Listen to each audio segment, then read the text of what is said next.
Just hours ago, President Biden wrapped up an unannounced war zone visit to Ukraine's capital city, Kyiv. The president met with Ukraine's President Zelenskyy, reaffirming U.S.'s support for Ukraine's nearly year-long fight against Russia. ABC's Justin Finch with more on that high-stakes trip and the president's message. An historic day in Kyiv.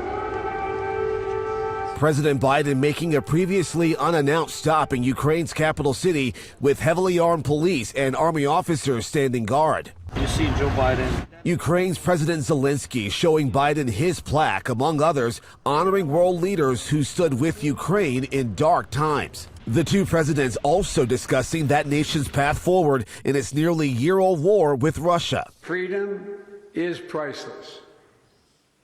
It's worth fighting for as long as it takes, and that's how long we're going to be with you, Mr. President, for as long as it takes.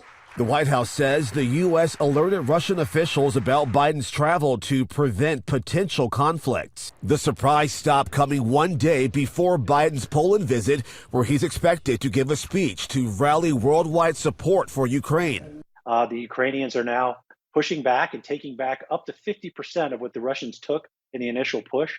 It is working. But polling this month from ABC News and the Washington Post finds 33% of Americans saying the U.S. is doing too much for Ukraine. That's up from 14% last spring, and after many Republicans have insisted the U.S. won't give Ukraine a blank check. That is an argument that this White House strongly rejects. They note that Ukraine isn't getting everything they have asked for. Biden saying today there's now significant support in Congress for Ukraine. And the president spent more than 5 hours today in Ukraine with U.S. air surveillance planes keeping watch over Biden from Polish airspace.